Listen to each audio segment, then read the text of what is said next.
Welcome to the deep dive. This is where we really get into the nitty-gritty of brilliant, sometimes, let's face it, intimidating sources and try to make them clear and usable.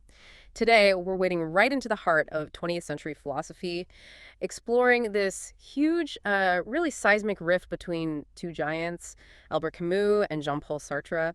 And we're zooming in on just one word, the absurd. Now, you hear this word and you probably think, okay, existentialism, absurdism, Camus, Sartre, they must mean the same thing, right? That's kind of the common ground. But digging into the sources reveals something else entirely. It's a profound, structural, philosophical mismatch. They use the exact same word, absurd, but the logical reasoning, the core arguments behind their definitions, fundamentally different. And that difference shaped everything: their ethics, how they wrote literature, even their views on really heavy stuff like political violence. So our mission today isn't just to give you two definitions of the absurd. We want to dive deep into the why. What's the core logical reasoning? What are the philosophical arguments underpinning each definition? We really need to understand how these different concepts sent them down completely divergent paths. And we're going to use a really fascinating, kind of surprising case study to do this. Sartre's famous and flawed reading of Camus' novel The Stranger, L'étranger, of course. Looking at how Sartre got The Stranger wrong, well, that really highlights just how crucial these conceptual distinctions are if you really want to understand their work. That's exactly the right way to frame it. Because when we talk about the absurd in this context, we're not just talking casually like, oh, that's absurd. No, these are highly technical, philosophical distinctions. They're trying to define the very nature of human existence. And nailing down that difference in definition is key. It explains why Camus saw the absurd as this inescapable, permanent human condition, something you have to constantly live with and confront. Whereas Sartre, he saw it more as an initial shock, a painful realization maybe, but ultimately a starting point, a philosophical hurdle you could and in fact must overcome through choice and action. Okay, let's unpack that. Starting with Camus seems right.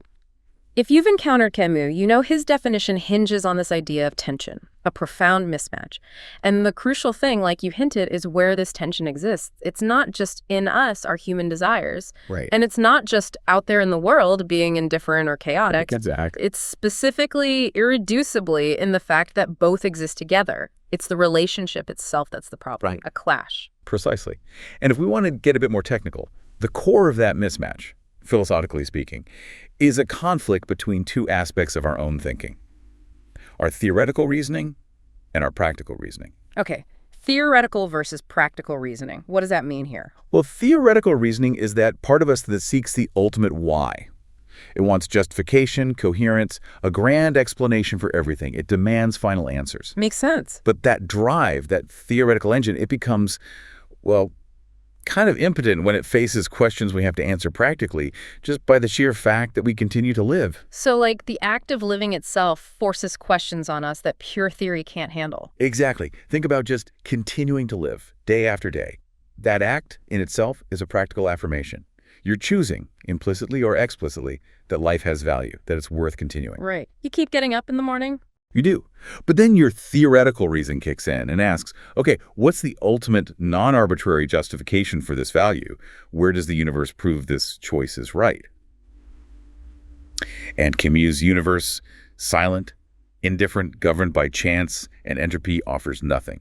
No theoretical backup for that unavoidable practical necessity. Okay, so the theory can't justify the practice we're already engaged in. Precisely.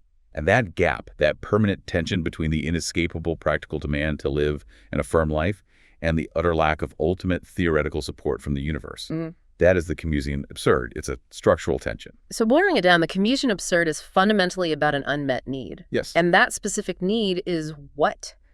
Our very human need for meaning and coherence. We're hardwired to look for patterns, for justifications, for a narrative that makes sense of it all. We are meaning-making creatures, absolutely. We crave logical systems. We project meaning onto things constantly. But then lucidity happens. We use our reason, maybe too well, strip away the comforting stories, the religious frameworks, the societal norm. And we realize that all those meanings, all those values we project, they're fundamentally arbitrary. They aren't inherent in the fabric of the universe. We made them up. exactly. They're ad hoc. Necessary perhaps for living, but not grounded in any ultimate reality. And that realization must be incredibly destabilizing. It challenges our whole ability to live coherently, right? Because the concepts we rely on to make sense of things suddenly seem, well, philosophically flimsy, impotent, as you said. You see the scaffolding, and it looks shaky. It does. And That recognition, that clear-sightedness, is why the scope of Camus's concept is so enormous. For him, the absurd isn't just a bad mood you snap out of or an occasional philosophical puzzle. No, it's universal and absolute. It's an inescapable predicament. The sources even call it the sum total of human existence. It's both the beginning and the end of our inquiry because that tension is structural. It's permanent. You don't solve it. You acknowledge it. Okay, hold on. If it's permanent, universal, inescapable, how can it possibly be seen as anything other than just tragic, a massive failure of the human condition? That feels counterintuitive. Why do the sources insist it's a form of philosophical success? That's the crucial, maybe paradoxical point about its philosophical status. For Camus, confronting the absurd isn't a failure of thought. It's not a sign you're confused or haven't reasoned properly. Quite the opposite. It's the highest product of lucidity. Lucidity, clarity. Yes. To successfully arrive at the absurd means you've been intensely clear-eyed about reality. You've resisted the urge to invent false hope or posit some ultimate god or reason to magically resolve the tension. You've stared squarely at the ad hoc, arbitrary nature of all human meaning-making and the indifference of the universe, and you haven't flinched.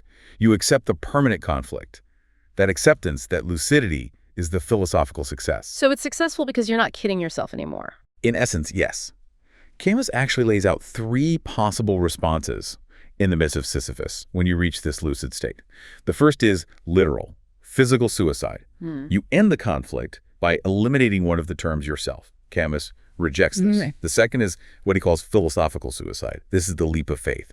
You encounter the tension, find it unbearable, and so you leap away from reason into some non-rational belief system. Maybe traditional religion, maybe a belief in historical inevitability like certain forms of Marxism, maybe some other ultimate meaning. You find something to resolve the tension, even if it's not rational. Exactly, you cling to it. But for Camus, this is cheating. You're sacrificing your lucidity, your intellectual honesty, just to feel comfortable again. You're willfully ignoring the arbitrariness you just discovered. Right, so what's the third option, the successful one? The third option is revolt. This is the key Camusian virtue. Revolt means accepting the permanent conflict. You maintain lucidity about the arbitrary nature of meaning and the world's indifference. And you choose to live passionately, intensely, within those recognized limits. It's successful because it honors both terms of the conflict, the human need for meaning, and the silent universe without denying or destroying either one.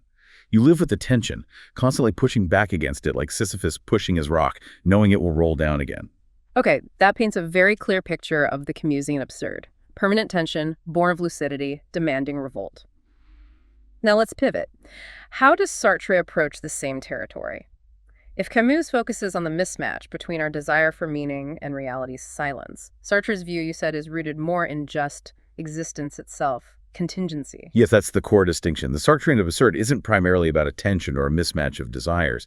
It's defined by the theoretical inability to explain contingency or existence itself. Contingency, meaning things just are without a necessary reason. Exactly. It's often called the groundlessness of being. It's that brute, stark, maybe even nauseating fact that things, objects, people, consciousness simply are. They exist, but there's no ultimate reason why they exist, no prior justification, no blueprint, no divine explanation. They're just there. And that's the absurd for Sartre, the sheer there-ness of things. That's the root of it, yes. You see this incredibly vividly in his novel Nausea. The protagonist, Roquentin, has these experiences where he confronts the sheer unnecessary presence of ordinary objects. A pebble on the beach, a chair, famously the root of a chestnut tree in the park. Right, the tree root scene. It's this massive, gnarled, dense thing. And looking at it, Roquentin is overwhelmed by its superfluity, its de trop too much. It exists in its absolute particularity, but there's no inherent reason for it to be that way, or even to exist at all. It wasn't planned, it's radically contingent. And that realization is horrifying for him. It is. It strips away the comforting layer of concepts and purposes we usually overlay onto the world, and reveals the bare, unjustified existence underneath. That's the Sartrean absurdly, the shock of confronting brute, inexplicable being. Okay, so Camus, tension from unmet need for meaning. Sartre, shock from inexplicable existence. That feels like a different emphasis, but how does it change the scope of the problem for them? Is Sartre's absurd also universal and permanent? No, and this is a crucial difference. Sartre explicitly says the absurd has one sole meaning: the inexplicable, unjustified existence of things. Because it's tied to confronting that brute fact of being there, It tends to be more, well, local and temporary for Sartre. How so? Temporary. Think about it. When you're deeply engaged in a project, building something, writing, fighting for a cause, you're actively imposing meaning and structure onto the world. You're defining things by their function within your project. Right. You're focused, you're using things, you have a goal. Exactly. And in that state of engaged activity, the brute contingency, the groundlessness, it tends to recede. It's pushed into the background by the meaning you are creating through your choices and actions. So for Sartre, the feeling of the absurd often arises when that engagement breaks down. When you step back from your projects, when you lose your sense of purpose momentarily, then the raw contingency can flood in and feel overwhelming. Nausea sets in.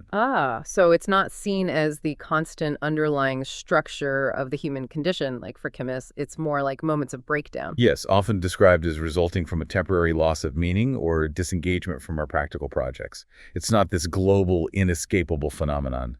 It's relative. And if it's temporary and local, well, that must change its philosophical status completely compared to Camus' lucid success. It does, dramatically.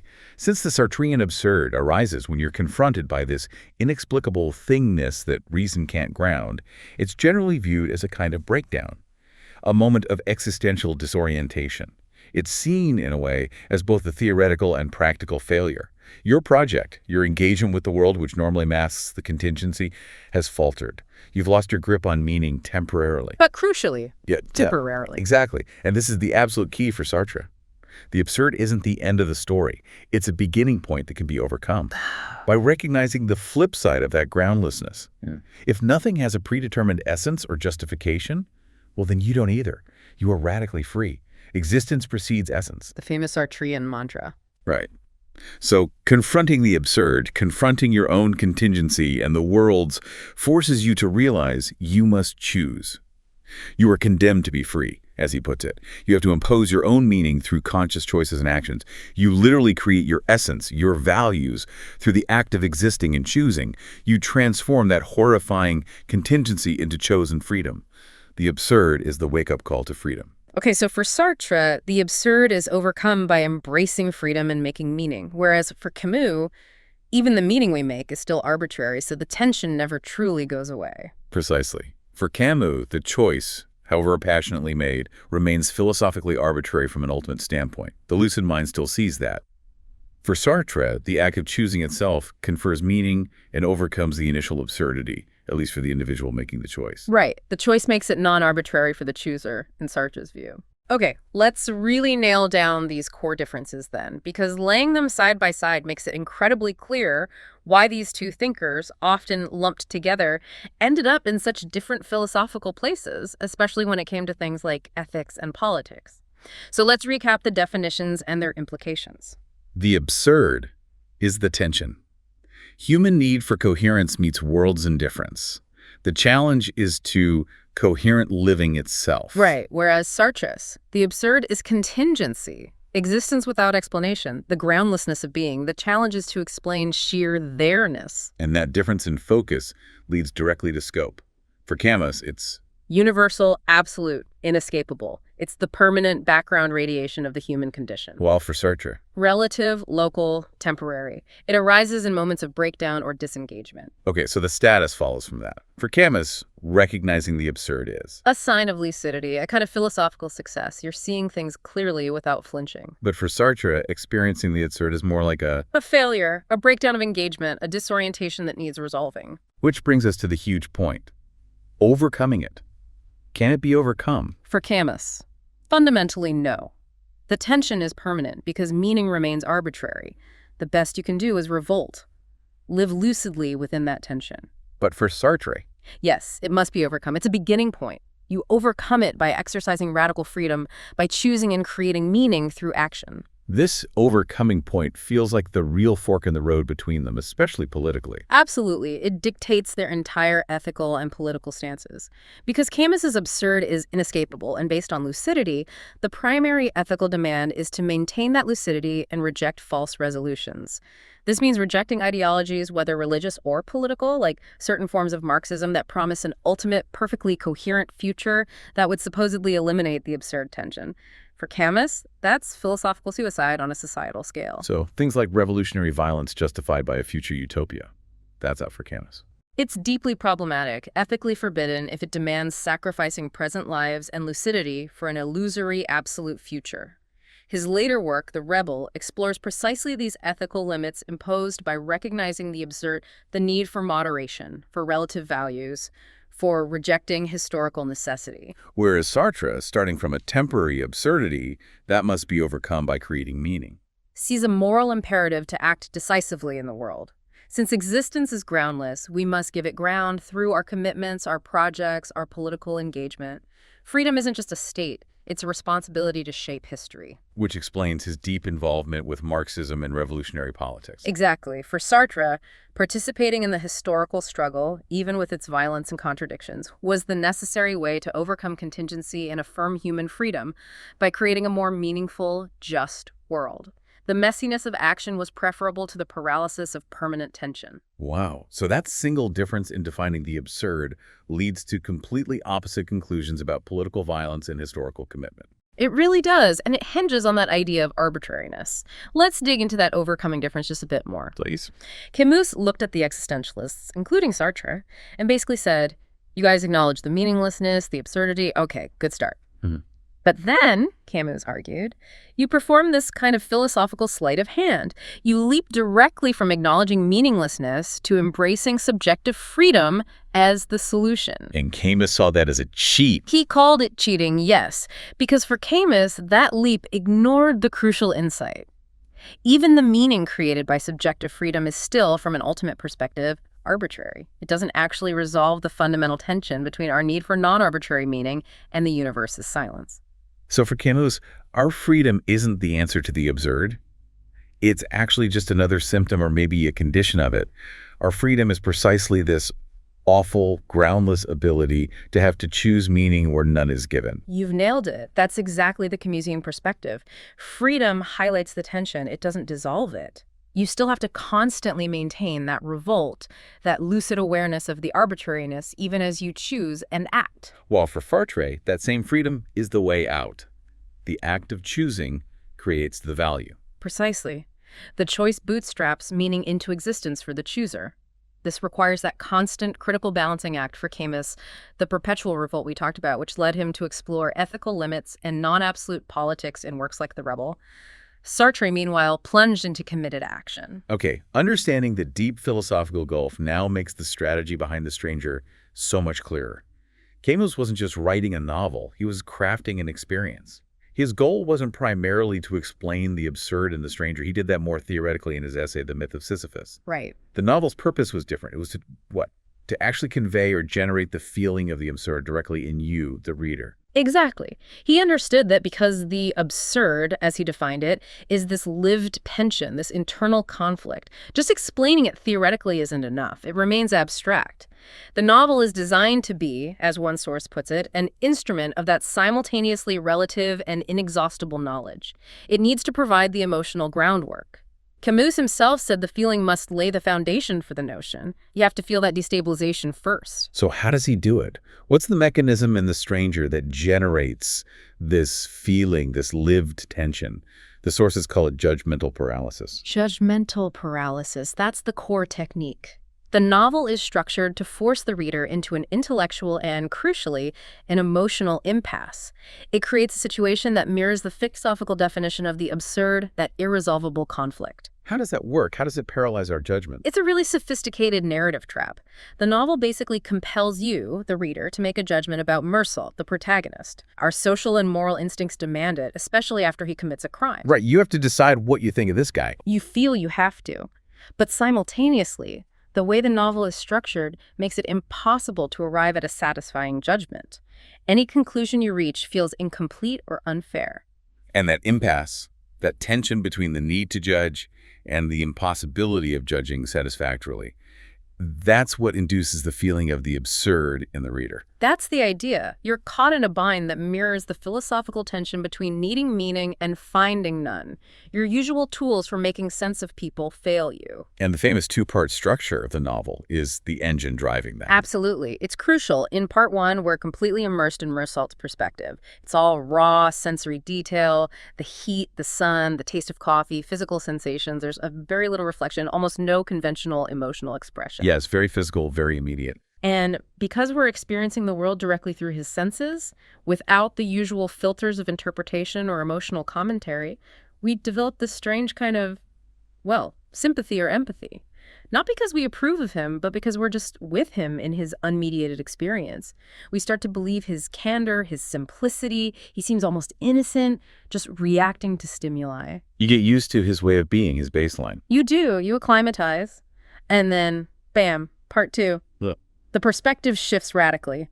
Now we see Meursault through the eyes of the court of society. And they apply all the usual rules. All our ordinary, value-driven social conventions. The moral logic we use every day is brought to bear on Meursault. And the prosecution doesn't just focus on the murder itself. They focus intensely on his lack of feeling, not crying at his mother's funeral, going swimming the next day, his general indifference. Things that seemed maybe odd but understandable from his perspective in part one. Exactly.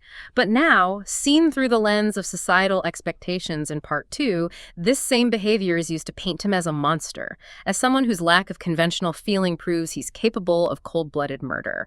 And because we spent part I inside his sensory world, this external judgment feels incredibly severe, arbitrary, even harsh. It feels unfair, like they're judging him for the wrong things. It does. The juxtaposition is deliberately, profoundly destabilizing for the reader. You feel this pull on one hand, you sympathize with Meursault, facing this judgment that seems based on social performance rather than the act itself. You think it's absurd to condemn him for not crying. Yeah. But on the other hand, you also kind of understand why the court needs to use his indifference. Because his action shooting the Arab seems utterly motiveless from a conventional psychological standpoint. He offers no remorse, no standard explanation. Right. The court needs a why. Society needs a why to make sense of transgression. And Meursault's chilling indifference provides the only available explanation, however flawed. It fills the explanatory vacuum. So you're torn. You feel the court's judgment is unfair and arbitrary based on part one's empathy. But you also feel Meursault is disturbingly alien, lacking the moral core you expect, and you see why society reaches for any explanation in part two. Exactly. You're alienated from the court's values because they seem rigid and performative when applied to Meursault's lived experience. But you're also alienated from Meursault himself because he defies your expectations of human feeling and motive, the net effect. A genuine alienation from your own scale of values. Your usual moral compass starts spinning. The source material talks about the chain of daily gestures being broken. Your automatic ways of judging the world are disrupted. And that feeling of disorientation, that inability to land on a stable judgment, the aesthetic correlate of the Camusian absurd. It's the tension made manifest in the reader. Let's make that concrete with maybe one or two examples from the book. The sun, for instance. Ah, yes, perfect example. Meursault famously tells the court he shot the Arab because of the sun. Which sounds utterly insane, and the court laughs. Of course. But because part I is relentlessly shown us Meursault's powerful, almost involuntary physiological reactions to the sun, how it oppresses him, makes him dizzy, drives his actions, the reader is prepared to see his claim not as an excuse, but as, well, truthful from his perspective. You believe him in a way the court cannot. Right. So your internal understanding, built up through part one, directly clashes with the external social judgment of part two. Instant tension.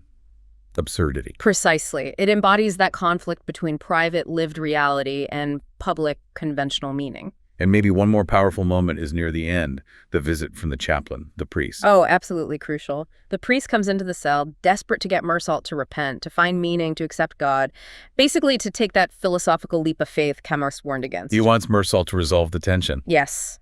He offers the conventional way out, and Meursault resists. He stays calm for a while, but then he just explodes. He grabs the priest, yells at him, completely rejects the offered certainty, the leap into faith. And what does he embrace instead? He embraces the tender indifference of the world. He fully accepts the meaninglessness, the contingency of his life and death, the lack of ultimate justification. And in that final outburst, that rejection of imposed meaning, he achieves, well, lucidity, revolt. He finds a kind of peace in accepting the absurd. A kind of terrible peace, yes. He successfully confronts the absurd without flinching. And the reader, having been put through the ringer by the trial in part two, is left watching this. You're oscillating. You might still find Meursault cold, alien, maybe monstrous, but you also can't deny the powerful philosophical truth in his final acceptance of the world's indifference.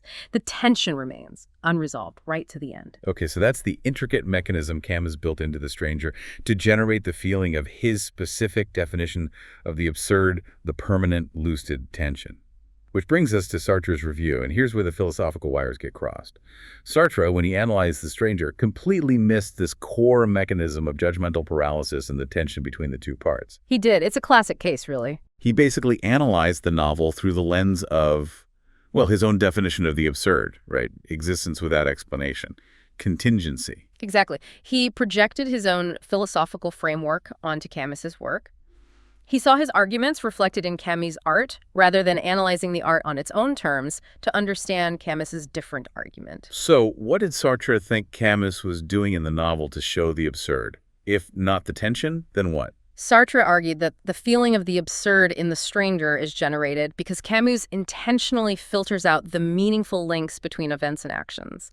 He focused almost entirely on the style of the narration in Part 1, not the structural conflict between Part 1 and Part 2. Filtering out meaning, how did he see that working stylistically? He pointed to two main things. First, the sentence structure, the famous short declarative sentences. Very simple subject, verb, object. And crucially, Camus' consistent use of the French past tense called the passé composé. Okay, grammar lesson time.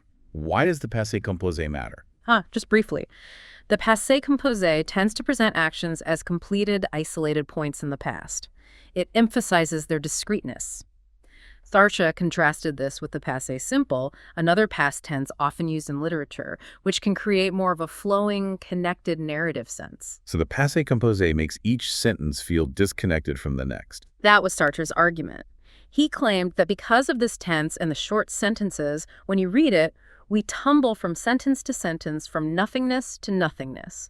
It breaks the chains of causality and intention that normally give meaning to a narrative. Okay, that makes sense from Sartre's perspective of absurdity being about the breakdown of meaning. What was the second thing he pointed to? He talked about a glass partition effect. He suggested Camus deliberately puts this kind of invisible wall between the reader and the events, or between Meursault and the world. A glass partition. Yeah. He said Camus lets everything through this partition, sights, sounds, actions, except the meaning of gestures. The why behind the actions is filtered out, leaving just the raw, unexplained what. Which, again, sounds exactly like Sartre's definition. Brute existence without explanation, contingency presented directly. It aligns perfectly with Sartre's view that the absurd arises when meaning is epistemically blocked or drained away, a temporary loss of meaning due to a lack of context or engagement. Okay, so that's Sartre's reading. Camus shows absurdity by stripping out meaning links and presenting bare contingency. Where does that reading go wrong, according to our sources, when measured against Camus's actual project? The fundamental flaw is that it completely fails to account for the crucial role of Part 2 and the tension it creates. Right. Sartre focuses almost entirely on the style of Part 1. Yes. If Camus's only goal was to show the Sartrean absurd, that is, the arbitrary, meaningless flow of existence by filtering out connections, then Part I alone would have been enough. Good point. Part 1, with its detached sensory focus and lack of clear motive, already gives you that feeling of the amorphous, everyday flow of reality, devoid of deep narrative causality. That is Sartrean contingency. Precisely. If that was all Camus was doing, the novel could have ended after Meursault fires the shots. But it doesn't. The genius, the specifically Camusian element, is Part 2, the trial, the judgment, the societal reaction. Exactly. Sartre even notes the clever structure and the division into two parts in his review.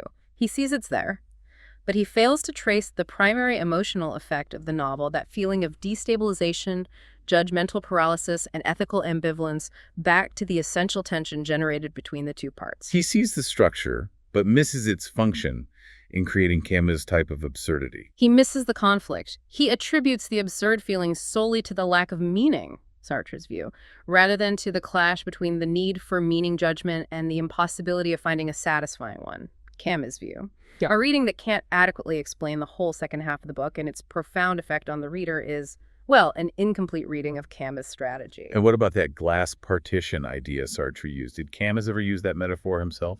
Interestingly, yes, Camus does use a glass partition metaphor in the myth of Sisyphus, but his usage reveals the philosophical difference perfectly.